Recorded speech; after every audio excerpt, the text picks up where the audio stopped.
So this is the last panel of the day. We're gonna make it fun because we have a really fun group of ladies. I actually told them that they should introduce themselves because I always feel like they do a better job at explaining everything that they do. So we have Kathleen, Annie, Hilary, and Shelley. Please come on stage.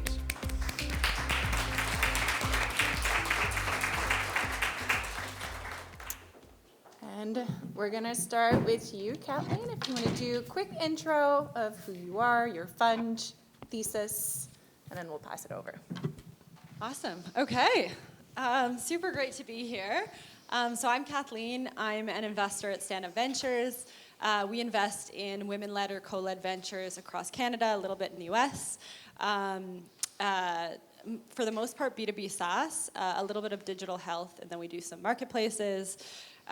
We have about 30 portfolio companies. We're on our second fund, so 55 million AUM. I've been investing with Stand Up for just over 4 years, I guess almost 4.5 years.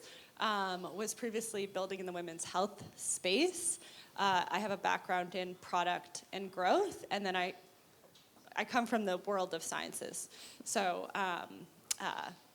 ending up in investing has kind of been a full circle kind of thing, but super excited to be here. This is a space I'm super passionate about personally, as well as on the investing side.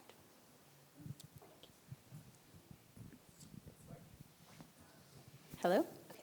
Hi, I'm Annie Terra, I'm managing partner at Cross Border Impact Ventures. We're a health technology impact investment fund, and we focus strictly on women's health and children's health. We invest primarily in North America and Europe, and all of our companies make impact pledges to bring their technologies into emerging markets to achieve broader impact, primarily because the burden of disease is always so much greater in these markets.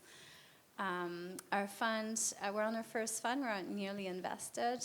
It's a 90 million US fund, so 130 or so Canadian, and we're about to launch fundraising for Fund 2, which will be largely similar to our first fund. Yeah, I'll just pause there and pass it on. Hi, everyone. My name is Hilary. It's a pleasure, Hilary Kilgour. It's a pleasure to be here from Vancouver, where I call home. I'm founder and managing partner of Audaxa Ventures, where we invest in women-led companies at the intersection of climate and health. We invest at the seed stage because we believe that's a critical stage to getting women through this process, which we've talked a little bit about and we'll dive more into. I would say the only other piece I would add is that I'm based in BC and my co-founder is based in Alberta, so we have a bit of that West Coast perspective. My background is in corporate adoption, corporate innovation, as well as being a founder, and so I bring that experience from an operator and corporate adoption perspective. Hey, Shelley Kuipers from the 51. Honored to be with you guys today. Women, beautiful humans. The 51, we are a women-led venture firm. We invest in women-led, co-led companies. We assess that very quickly by taking a look at the cap tables. So we want to make sure that there's not a tokenization of, women's opportunity inside of the company. We have just over 70 million in AUM now, so we're really excited. We're growing. We just closed 2 funds this year. A larger one will be announced this fall. We, on our Feminist Fund series, Fund 1, Fund 2, we invest in pre-seed, seed, Series A. We really want to be a firm that helps founders go from, 0 to Series A, knowing that that's where the greatest drop-off of women entrepreneurship lies. And we invest in enterprise, sounds familiar. We invest in clean tech. And then we also do marketplaces, kind of the future of work, that kind of democratized income earning. And then health, which is super important to us. We have made 2 investments in the past, and I'm going to be really excited to announce another one this afternoon. Yay, wonderful. Thank you for being with us. We have a large panel, so we prepared some questions that are going to be directed to some of you, but if you have something to add, please do so and interrupt me. So the first question is for you, Shelley. Having made investments in femtech companies like High Ivy and Femtherapeutics, wanted to see what's your take on the current landscape of femtech investing in Canada, and are there specific areas that you feel are underserved?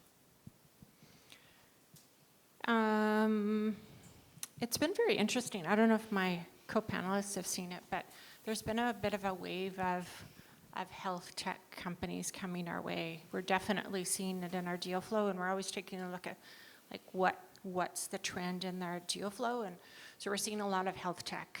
We're seeing a combination of like hard tech as well as digital. High Ivy and Femtherapeutics are both, there's a hard tech component involved in that, so we know that that's a longer road. And then the digital health is kind of more accessible. You can get to kind of like early market indications, early traction, and I think that that's really important. Dolma's here on the stage, and I know part of her business model is both, right? It's digital and hard tech, and really using that digital kind of front of the house or front of the business to capture as much information about your customer that you can. Can you build a community? Can you gather insights? What do your customers want? Can you know them on a really intimate basis? So I would encourage like all femtech entrepreneurs to leverage digital as much as possible, even if they are in hard tech. But I think I would stress like we need a different, and I don't know if you agree with this, but I think we need a different venture model for the longer term health tech deals. So if it's hard tech, you have to go through a regulatory framework. A 10-year fund doesn't serve that model. And in fact, you might hardly get to a commercialization phase by the time the fund needs you to exit. So we need some like continuity investing to make sure that these early stage entrepreneurs that are receiving pre-seed investments can also achieve, maybe a Series A in a 12-year time frame. So I think if there's one thing I would encourage is all of us as investors, when we're looking at health tech, to really have a long-term view because the value is there. It's just going to take a long time to see it. So I don't know if that answers your question. Yeah? Perfect segue as well for Annie from your perspective. We're a later stage fund investor, so we invest at the Series A, B, and typically for deeper tech plays, we'll look for either sort of a CE mark or an FDA approval on at least one of their technologies. Doesn't mean it's fully regulatory de-risked, but there's large trials have taken place on at least one technology, or they've achieved regulatory clearance based on a predicate. So at my stage of investing, I'm modeling, I want to see an exit within 4 to 6 years, 3 to 6 years, depending on the company. So I would agree with you, if you're a seed stage investor, it's pretty tough, because the thing that people forget is you let's say you close a fund 2021. That means you've got 10 years from that point to exit all your deals. Well, if you're a seed stage investor, what happens to those deals you invest at year 4?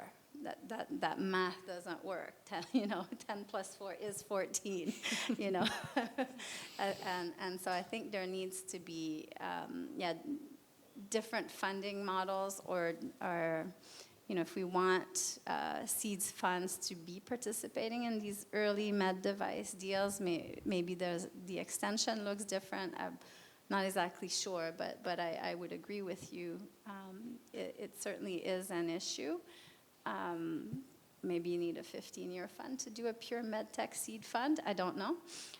Or you need like earlier stage grants. I would say that in our portfolio, what we see is often they've gotten a heavy load of grants early on to kind of cover that first 3 to 4 years of funding, or they've spun out of a university in some way, so it was incubated a little bit longer, and that's what makes them reach our stage at sort of that late seed, Series A, Series B. I mean, the alphabet soup has moved lately in terms of what the rounds are called, but we kind of know what we look for. So I agree with you.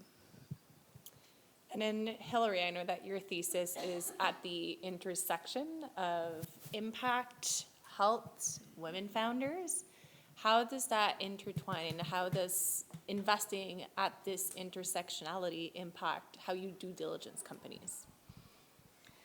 Yeah, so thank you for the question. And I think what's interesting is to hear the word intersectionality come up quite a few times today. And if we look around the rooms, there's a couple of parts of intersectionality. One is a question, I'm just going to ground it in a question that we get asked, but I know that there's a lot of people in this room who get asked this question, which is why women? Why invest in women? And I just wanted to ground that into some data, which is why I have notes in front of me, because this is the business case for investing in women. And Shelley said she was going to read over my shoulder for some. I'm joking, because I think these are numbers that we just have to really remind ourselves of why women, and why are there funds up here who've specifically said that women is this key opportunity, despite what you might hear from others. So 23% increase in women entrepreneurs in the last few years alone. We've also seen a 27% increase in immigration in this country. So when we talk about intersectionality, that means also recognizing the intersectional backgrounds of those who have come here and chosen to call Canada home.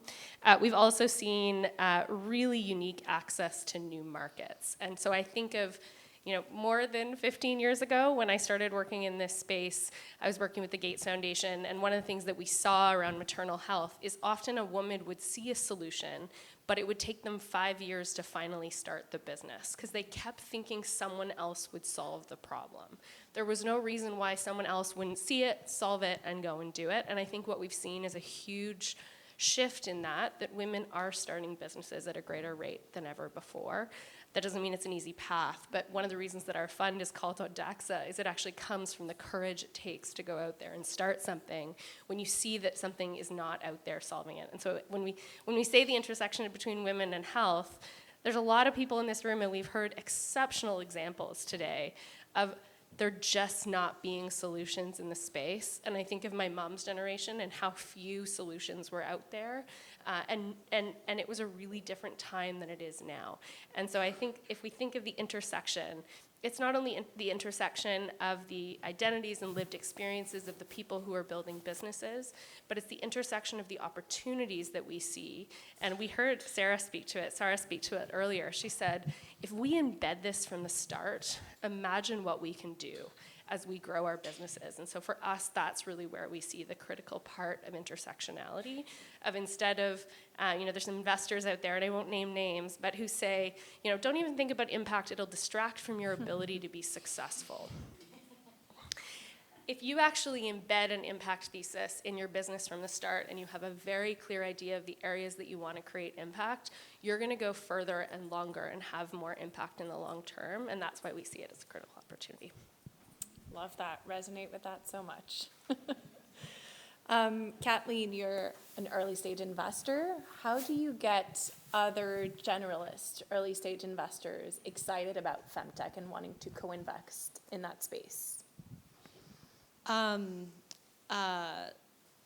Okay, that wasn't the question I was expecting. And the reason I say this is because I prepared a narrative to answer the first question that answers the second question. Go for it. Not your fault at all. I'm just going to probably answer both questions with this answer. So what I would say, so we're generalist investors. So we invest, sector agnostic in a lot of different industries. And I think, it's important to sort of think about the economics of a fund of our size. So we're like 55 million AUM, our first fund 21 million, our second fund was a $35 million fund.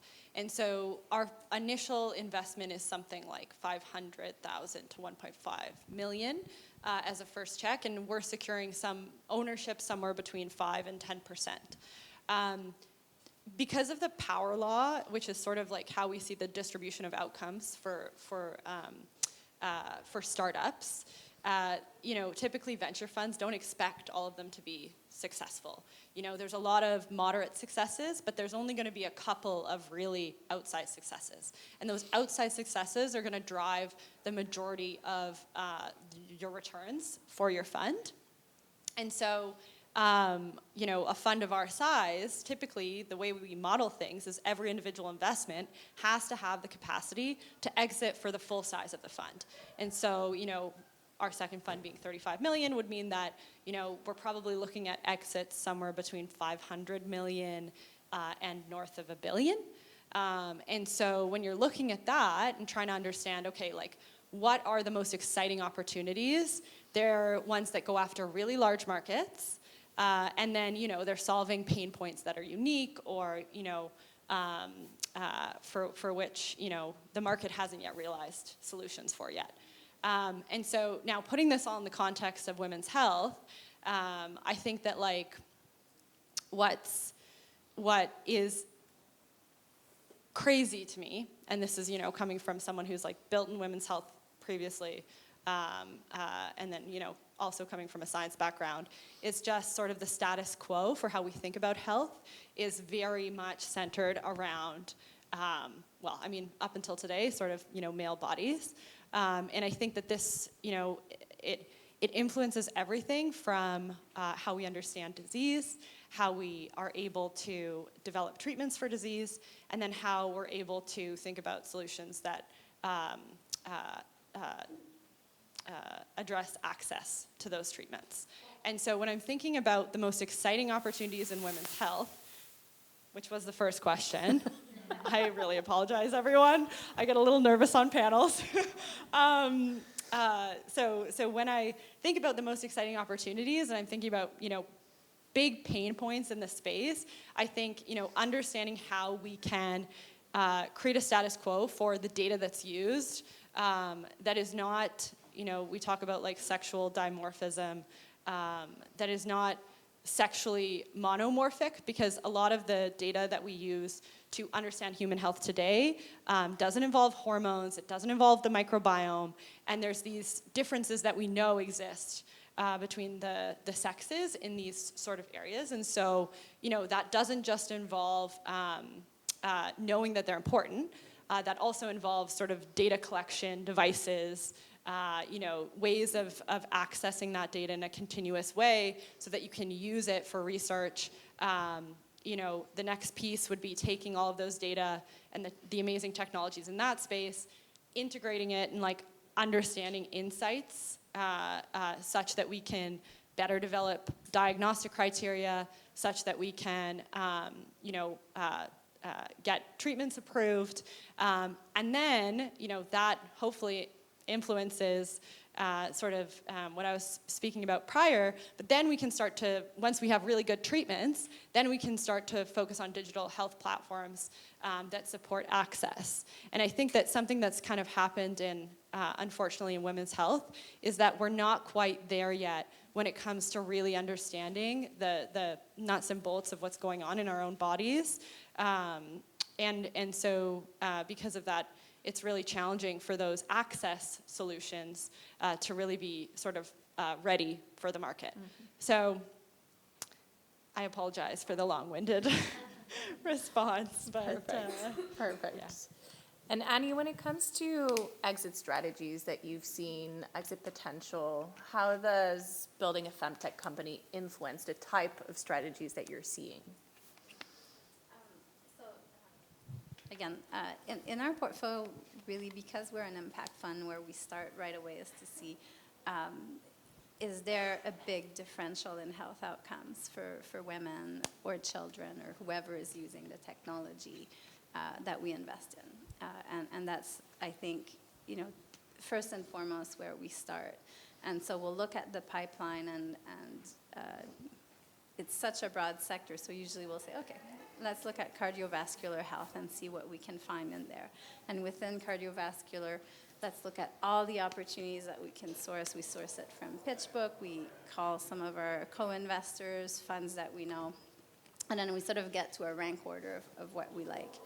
And then at some point in that process, once we've got it narrowed down and we start the due diligence process, we'll begin to talk to potential acquirers to understand their level of interest in that sector. And of course, it's highly theoretical because, someone who's in the M&A team at, Organon, J&J, Stryker, Coopers, they don't really know what they're going to acquire 4 or 5 years down the road, but they have a sense, and those startups are on lists somewhere. And so that's really what you want to know as an investor, is that the companies you're investing in are on the list of a few potential acquirers as you make your investment. And proof in point, we had one company exit within 1 year, and part of it was knowing that they were on the list, so to speak.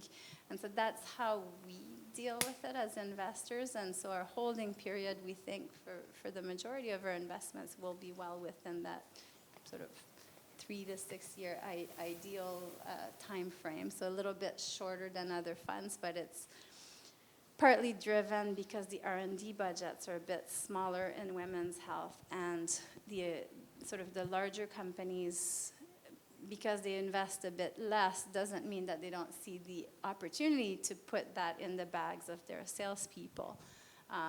And so they will grow a little bit more through acquisition than in other industries. And that's really sort of how we see the world, is really trying each time when we make an investment to understand what are the comparable transactions, who were the buyers, how do they buy, what kind of metrics do they want to see, and most ideally having an understanding that our companies are on the lists. And then, after that, as all investors know, you make your investments and you work at it really hard, and at the end of the day, there's timing and the economy and all sorts of factors that come into play to get to the final exit. We have some of those important people in the room today, so make sure you're on those lists. When it comes to the Canadian landscape, so we've talked about Femtech Canada being one of, or the third largest community in the world. The Canadian ecosystem is a super important one. But I'm curious, I have a question for each of you to really understand how we make Canada a leader in that space. And so I'll start with you, Hilary. I'm curious to know, how can Canada position itself as a global leader in Femtech? I mean, it's the whole topic of today. So I love being able to at least give my initial thoughts on this. I think we've seen it highlighted today. Canada has some of the best academic institutions in the world. It has one of the most educated populations in the world, most educated women in the world. And I think sometimes it's really easy to lose sight of that. And so I say that in that I've spent a lot of time around the world, and I was in Germany recently, and I remember having a conversation in Berlin that was all about gender-based investing. And I kind of said, hey, I'm here listening. I want to learn from you. I feel like Berlin is an area that's doing this really, really well. And they turned around and looked at me and said, no, Canada is the leader in this category. And for us, we're looking to you for your example. And so I think there's two parts of that, which is we do need to keep that global perspective and keep those connections with global markets. In many times when I work with ventures in this room and those around the country, you do have to be really clear about what your primary and secondary or other markets you're gonna go to. And so it's really important to have those relationships. The other part is we have a bit of, not imposter syndrome, but we have a little bit of inner critic that we need to just listen to and silence, and at least have those conversations about Canada really does have a critical position, critical pieces. I think one of the reasons that I'm sitting up here with 4 incredible women investors is the part we really need to figure out is how to fund early stage ventures and take the risks to invest in these exceptional founders and support them with all of the resources that we have. So that would be my initial take. Love it. Shelley, you've done amazing work influencing policies, and you're still continuing to do so. We just talk loud. Well, we'll give you a chance Or to do it. I want to build on your comment, Hilary. It's like, I always say, we become the stories we tell ourselves. So the whole building women don't have confidence, we have to build women to have confidence, we have imposter syndrome. We're going to stay in that if we keep talking about it, so I completely agree with you. And I would want to build on another comment that you made that I think is really important. I think Canada has proven itself to be an extremely strong R&D center, academic center. we're well educated, we build really strong solutions, and then when it comes to that global perspective and that global commercialization, then that's where, we can take the next step. And I really want to see Canada in all sectors, including this sector, really transition from being, an R&D center to a commercialization center. We have such an opportunity to globally commercialize our technology. I want all of us in the room to be just as good at developing our solution as we are in selling our solution. Because that's where the power lies, is in our ability to commercialize our technology, make it a global platform, global product, whatever. And then in turn, we will take this wealth, this opportunity that we've created for ourselves, and we will reinvest it back into this community. So I just think, be bold, build big companies, be global, and have that perspective out of the gate. That doesn't mean you can't start with Canada either. But so I think, I'm not sure if I'm answering your question either, but on the policy side, I liked what Wendy said earlier about are we in touch with our members of parliament? Are we actually putting these things on the agenda? And I'm going to be really guilty to say no. The 51 and Sandpiper Ventures, and now a whole bunch of us have kind of created Canada 51, which is a women-led kind of consortium, hangout group, where we get together and we talk about issues, and then we escalate them up the flagpole. And I think, we have to keep doing that, even if it's a grassroots level. I don't think everything has to be super organized, so I would just encourage us to be super scrappy on that. Yeah, I don't think I have anything else to add. Okay, thank you. I'm happy to jump in because I have a wish list. So I'll just give a few examples of programs. There's two aspects of what Canada could do. So one is support local entrepreneurs better in the women's health field. But the other aspect that I'd like to see as well is to create a bit of a sandbox in Canada to test and demonstrate and clinically validate innovation in women's health. Nobody really has a leading position in that yet. And just like we did, let's say, in FinTech a few years back, where we had the FinTech sandbox, I've been investing for a long time, so I did spend a bit of time in the FinTech sector. We attracted some of the companies from all over the world to come in. And so it's really that sort of two-pronged approach, and to support companies from away that have amazing solutions that we all want to use ourselves. Having access to some grant capital for clinical validation, making it easier to get regulatory approval, making it easier to get through reimbursement by our provinces could allow our own country and women that are in our own countries to benefit from these technologies a lot sooner. I have a huge list of pipeline of technologies that will not be available in Canada for 5 to 6, 7 years from now that have, clinical validation, regulatory approval, a way that solve really horrible issues like pelvic organ prolapse. For those who don't know what that is, it's when your vagina comes right out. Nobody wants that in this room. Completely fixable. There's a couple companies in the world that have very good solutions to these things. So can we attract them to come here? The second piece is, a little bit more common in this room. How can we support women's health companies to, again, get those real clinical validations? We deserve clinically validated solutions. So that's grant funding for those trials to go, to companies or through companies, maybe in partnerships with academic centers. I don't know, not my specialty, but it could be there. It's match fundings for women and women-led, women-focused companies. So programs, when we invest in Europe, the majority of the companies that we have there at the Series A will have at least a couple $1 million of grant from the EIC. The EIC runs about 700 different programs. And they'll typically, if they graduate from that grant, they have match equity for up to $15 million, 15 million euros. It's even a little more. And so when I put in my term sheet for $3 million in a company like that, that mobilizes $13 million to grow the business. And so I have a really long wish list. Sadly, their world doesn't revolve around me, but very happy to put them out there because I think we could become a leader if we really wanted to. It's a matter of prioritizing. Yeah, thank you. And Kathleen, from your perspective,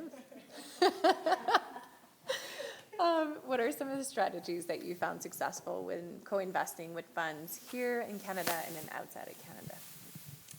Okay, so to build on my previously very well articulated point, so what I would say is that, funds that invest in technologies that are focused on women's health are incredible, but because they're at the very, very early stage, there's so many sector agnostic funds. So we just made our first investment in women's health. And the other funds at the table weren't necessarily funds, I guess, that focus in women's health. They were sector agnostic funds.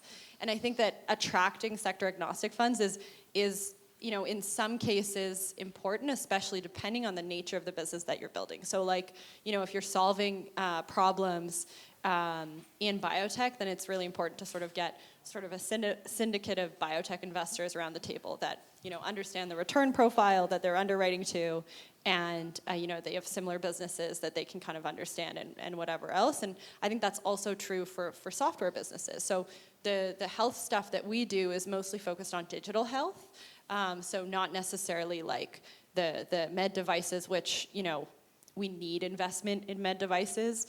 But this is just sort of the construction of our fund and how we think about making investments. So what I would say is, sort of speaking to my earlier point, is positioning yourself such that you are attractive to the average sector agnostic fund. And so really, really big markets and then interesting pain points. And I would say one of the challenges that I've noticed companies that are building in women's health are commonly facing is VC investors really like when you're going after a very specific niche, pain point, tight positioning. And so women's health founders will go after that, and then they'll end up finding that their market size looks a little bit small. And so there's sort of this balance between figuring out how to show a vision that's really, really large, and then, and such that the market size looks large enough for a sector agnostic fund, but then also ensuring that you're actually, one, solving the problem that you're trying to solve, and not swaying too far from the mission. And now I've lost my train of thought.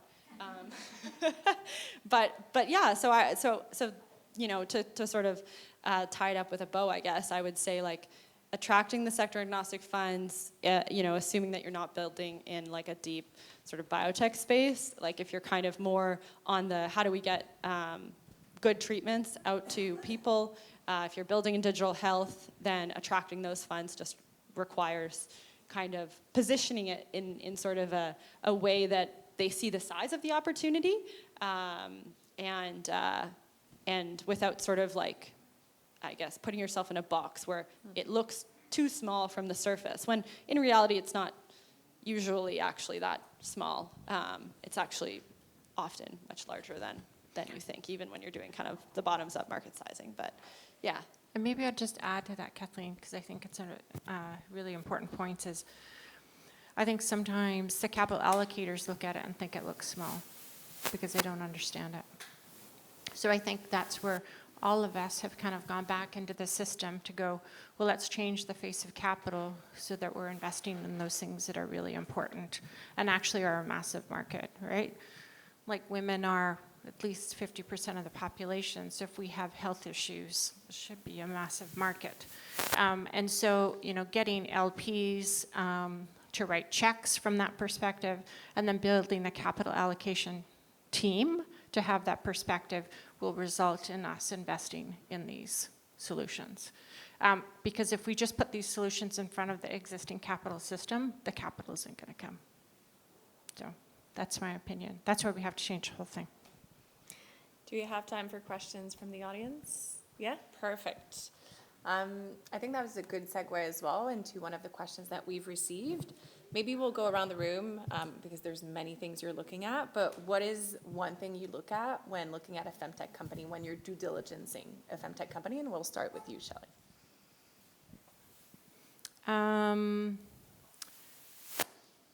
I think women are really good at having intimacy with their customer or their consumer. So for me, what's most interesting is that you have that level of intimacy. Like you know them inside and out. You know exactly that experience that they're going through, or you have like the experience around your team to really articulate that. So I think for me, I like to see, why are you building this? I think that's super important. And then that kind of like the second component is like, why are you the one to build this? Like I want to know your connection to that problem. And I want to know that you're super intimate with that consumer, because I really believe you can surround yourself with other things that you need in order to crack it, which might be, I need to crack the business model. I need to do more stuff in the lab or whatever it is. But I think if you're doubling down on your consumer, your customer, you know them, you're super intimate, you know why this is important, you know that it's a massive market. But I really want to hear, why are you the one to build this? Because ultimately, you know, we are betting on you to crack it. So that's what I look at. I'm just going to echo the founder market fit is super important, and we heard so many great pitches today that tell that compelling why story. The piece that I would add to that is a sustainable business model. And the word sustainability can mean a lot of things, but the most important thing, and I've been fortunate to work with so many great founders, they are going after these big numbers and these big markets, but that they have a business model that's going to get them there. Now in Femtech, that may look a little different, and we absolutely understand that. My co-founder has built Femtech businesses in this space, but it is important to have that view of what a sustainable business model looks like in your sector. So know your numbers too then, right? Thank you. Know your numbers and know how you're going to get there. So you don't outsource that, you own it. For us, you know, again, we're a bit later stage, so and as a health impact fund, is this going to drive health outcomes? Once we've got a check mark there, can I make any money? So are there acquirers interested in buying it? Generally, we're not in the business, like our investments, you know, maybe we'll have an IPO one day, but they're really built to be sold and to be scaled as part of a much bigger international machine. And then, I mean, we do everything that everybody else do. We have we have Excels to drive founders crazy. We have a clinical validation Excel that we send. We do detailed M&A analysis. We evaluate the business. We look at all the comparable rounds that have been done and who's invested in them, how much was invested, to understand whether the valuation makes sense. We look at the IP. You know, there's just a million criteria that we really look at, and every time it's like in a very sort of organized approach. And so at the stage where we invest, it's kind of interesting. Some companies are very well organized and prepared, and a few of those, you know, others, you know, we send a template and, you know, they grumble a little bit, but they muddle through it. And what they find is after they're done our diligence, often they recycle it for their Series B because the templates are just very good. So there's not really one category, because if a company fails any of those, we have to pull away, you know, or strengthen. Sometimes we see a weakness that can be strengthened. So that's kind of our approach. But again, we're a bit later stage, and often the CEOs are cycling at our stage. That's just a reality of where we are, or they get merged into something else. So that's kind of where we play. I would say it's hard to go last for this question, because everything mentioned was, you know, obviously how we evaluate every opportunity that we look at. And frankly, I would be lying if I said I evaluate femtech businesses differently than the way that I evaluate all of the other businesses that we look at. But what I would say is, so, we do seed stage investing, and we often look at or meet companies when they're pre-seed. And we have made a number of pre-seed investments, or, late pre-seed, I guess, if that makes sense. And so at that point, your business model is changing, and the price point is changing. And so the bottoms-up market sizing is going to change. Like, maybe you think that you can make $20 off of every single person who has endometriosis in Canada, and you add that up, and you're like, okay, that's not very big. So what I would say is, like, how badly do you want to solve the problem? Because I think that if you're narrowly focused on actually solving the problem, then the business will evolve to a place where you are able to extract value, for these markets that, of course, $20 per person is not, a lot of when you're adding up any market, really. But if you're truly solving endometriosis for people, or serving different aspects of the value chain there, then what's kind of the market value for that? And it's probably enormous, right? So you add all that up, the bottoms up market sizing is huge.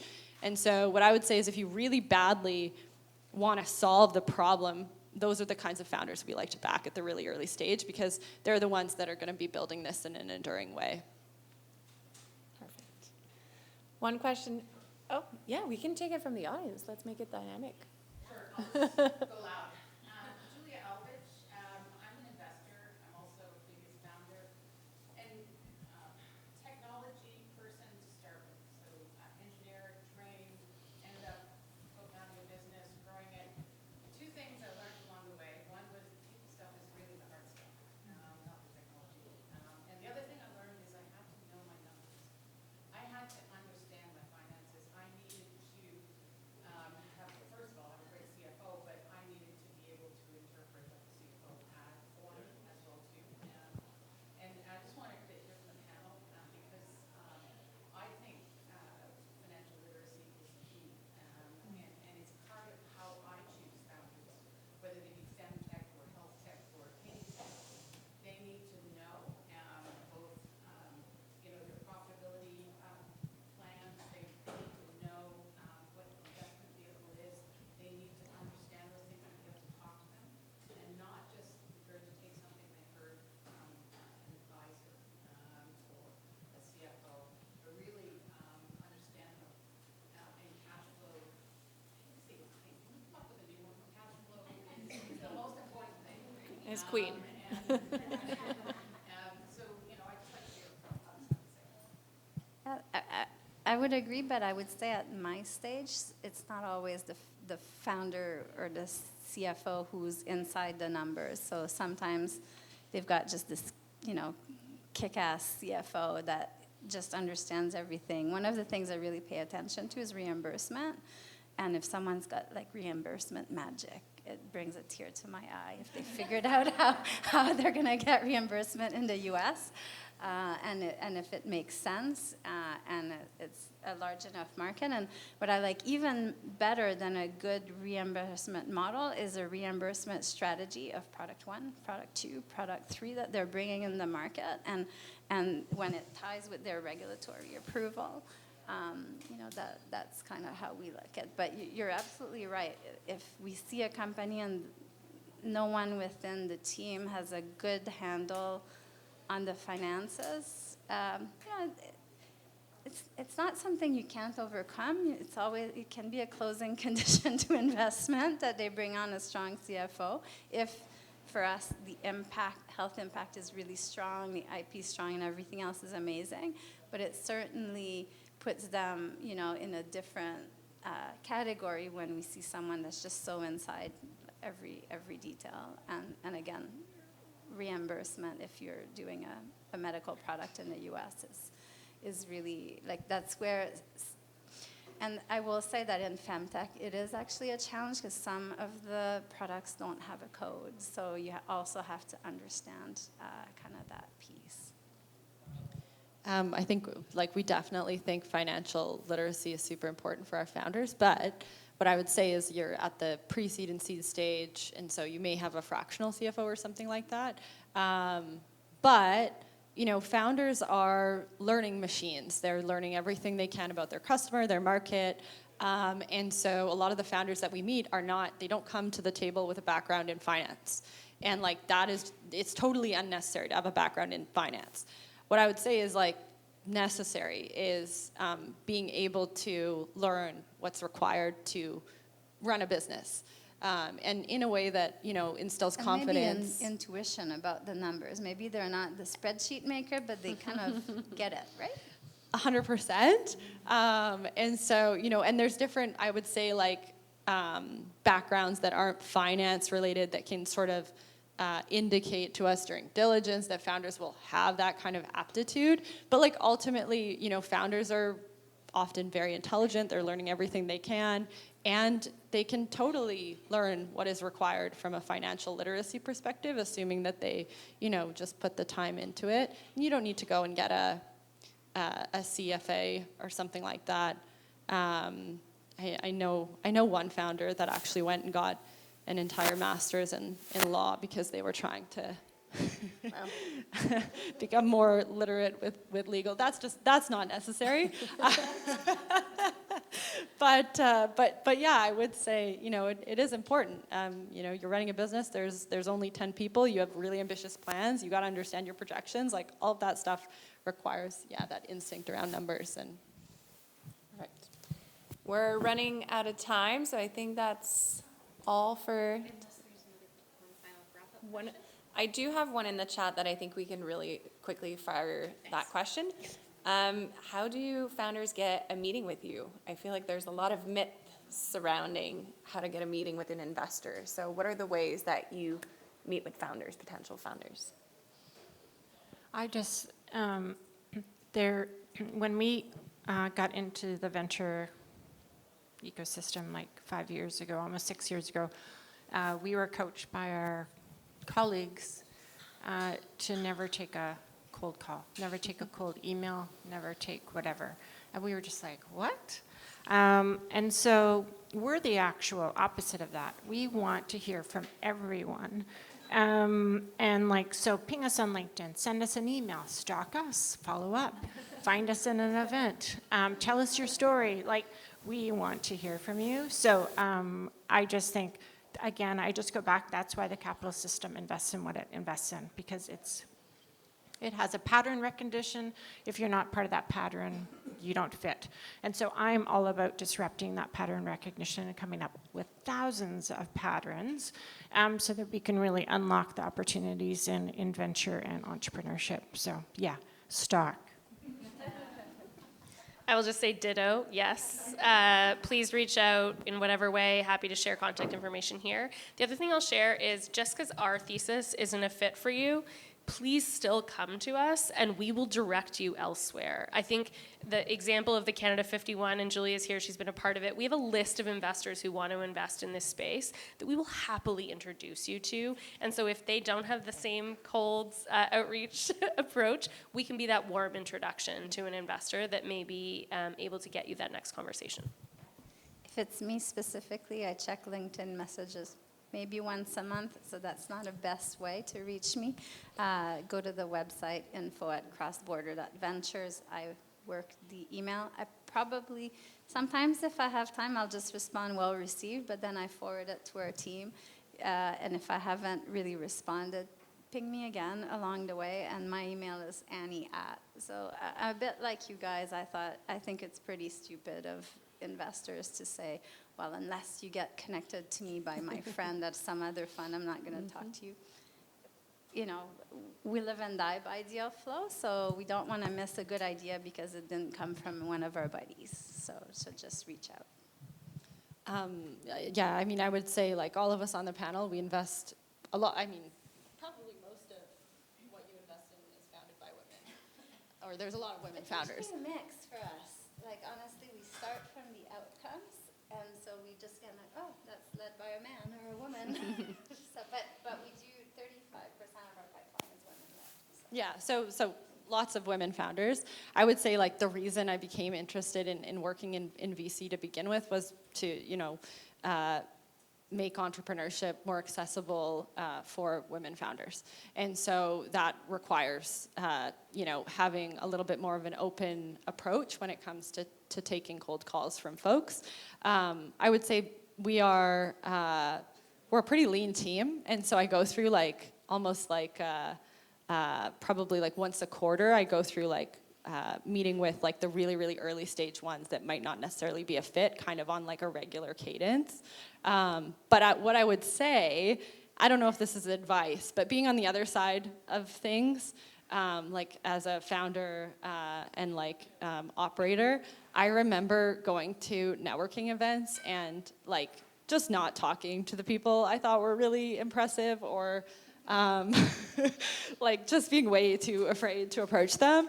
And you know, speaking for all of us, we never feel uncomfortable when you're approaching us to talk about, you know, something you're building, something you're passionate about. Like, that's just never how it's perceived on this side, like being stalked at an event. But like, for some reason, when I was on the other side, that was how it felt. And so what I would say is like, definitely like, come up to all of us, have conversations, and then, you know, stalk us after the fact. And if I ever miss an email, I am super sorry, and email me a second time. I'm sorry too. I'm so sorry. So please reach out to all these wonderful women, add them on LinkedIn. You now have the green light to do so, so please do so. And one thing to remember is that underrepresented founders overly rely on cold intros, and so if you are still using only warm intros, just know that this is one of the criteria that basically dismisses a lot of women founders and underrepresented founders. Thank you all so much for great advice.